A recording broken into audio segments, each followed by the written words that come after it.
Well, they're at it again. The Biden administration wants to hike capital gains taxes, and let me tell you, this is going to hit all of us very, very hard. Think about it. Fewer signs in the yards, fewer sellers who are willing and able to take the next step. If you were already frustrated with the lack of inventory, it's only going to get 10 times worse. We're staring down a market that's not only slowing to a crawl, it's like we're coming to a total roadblock. Nobody's moving past it. When I heard this on the news yesterday, I lost my ever-loving mind, so brace yourself. Here comes another realtor rant.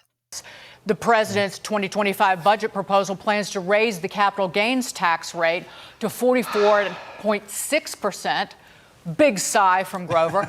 That's the highest rate since its creation in 1922. And according to the Treasury Department, that's because, quote, preferential tax rates also disproportionately benefit white taxpayers who receive the overwhelming majority of the benefits of the reduced rates. So under Biden's proposed plan, the combined federal state capital gains tax would exceed 50% in a whole bunch of states, with California reaching nearly 60. Grover, that sounds to me like a terrible penalty on investment. 44.6%. Now, they did say that that will affect investors with large investment portfolios worth a ton of money, but for the average person, it would only be 39.6%. Imagine you go to sell your house, and if you're going to be subjected to capital gains tax, you could expect to give 40 to 45% of your profit to Uncle Sam. This is ridiculous. How about we stop giving billions and billions and billions of dollars away to other countries so we don't have to tax our own citizens out the yin yang? We already have a big lack of inventory. Why? Because people bought their homes where they had 3%, 4%, 2% interest rates for many, many years. Our interest rates were artificially low for a very long time. Unfortunately, so many new people to the market, younger people who were buying their first time homes, started to think that that was normal. It's not. When I first got my real estate license back in 2005, interest rates were around 6%.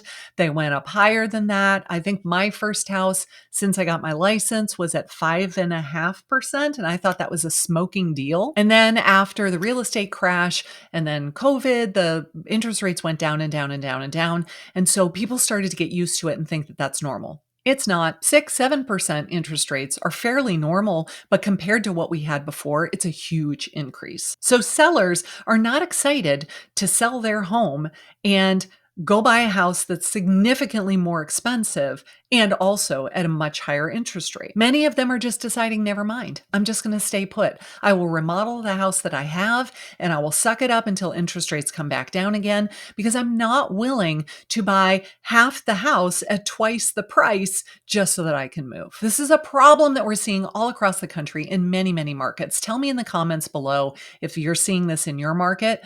I talk to a ton of agents every single day who keep saying we still don't have any inventory. We still have multiple offers on everything. We still have people that are overbidding on the house because they're so desperate to get one. And then the Biden administration has the audacity to say that we, the real estate agents, are the one causing this problem. Really? Really? Like, I didn't know I was so powerful. I didn't know that I was the one that caused interest rates to go to 7%. I didn't know that I was the one causing not enough houses to be listed for sale with so much demand from buyers that it caused an overbidding war, which then drove up the prices. I didn't know that I was so darn powerful. Gosh, if only someone would have told me. A couple of weeks ago when he was speaking in Las Vegas and he called on the realtor community, well, if you didn't see that, here it is. I'm calling on realtors to follow through on lowering their commissions to protect home buyers. And folks, we're also working to end the legacy of discrimination on the basis of home valuations. The reason we are in this crisis right now is not because of the fees that the real estate agents were charging. When I charge 2 or 3% to the client that I'm representing in the transaction, that's not what's causing this problem. If he seriously pushes this budget through and it goes into effect, and capital gains taxes go to almost half of your proceeds when you sell your house and make a profit, It's outrageous. Why are we as American citizens allowing ourselves to just get taxed and taxed and taxed and taxed and taxed and not standing up for ourselves and saying, no, this can't continue?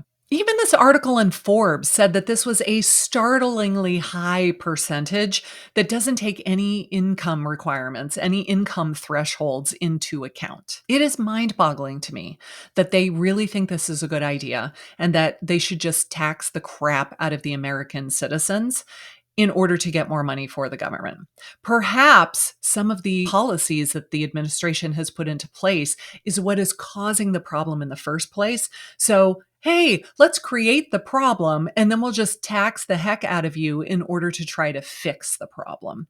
When are we as a community going to put our foot down and say no more? No more to this. I never used to be involved in politics. I didn't care. I didn't follow it. I didn't read the news. I just ignored it. But after the 2020 election, when Georgia, where I live, was in the media over and over and over again about what a poor job everyone thought they did with handling the election, I went to my local county and I said, how can I volunteer? I want to do something with the election, mostly so that I can find out how it all works and I can watch and make sure that nothing shady is going on, nothing sneaky is happening behind the scenes. I just wanted to observe it with my own two eyes and learn more about how the process works so that I could be sure everything was happening on the up and up. So I volunteered to work in my first election, and I think it's probably been 6 or 7 elections now since then that I've been a part of. My next one is coming up on May 21st. I will be the manager at the polling station there in the county where I live, and I'm trying to encourage everyone to get out and vote. Because if we're not happy with the policies that directly affect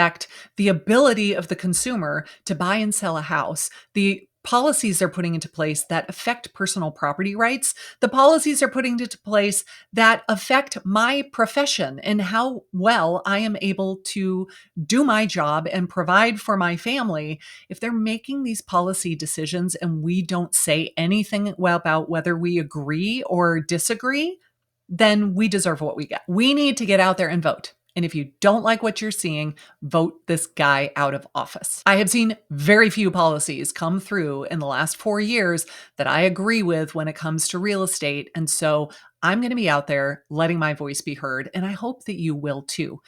I've always heard you don't have the right to sit around and complain about what's happening in the world if you don't let your voice be heard. So whether or not you like the other guy, whether or not you feel like you're voting for the lesser of two evils, you cannot let this person remain in office if you don't agree with the policies that they are pushing through. And I know many of you were extremely unhappy to hear when the press secretary called our commissions junk fees, when he called on the realtor community to reduce all our fees.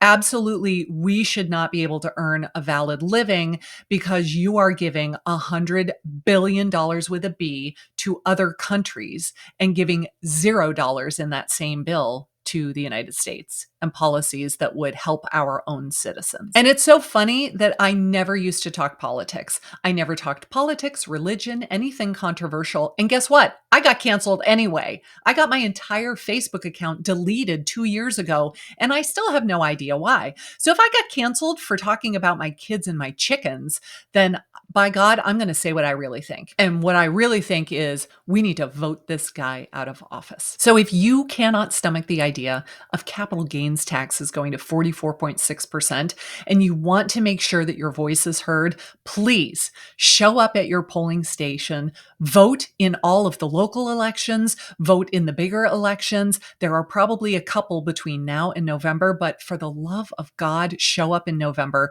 Let your voice be heard. I want no more years of Ron Burgundy in the White House. 4 more years. Pause. 4 more years. Pause.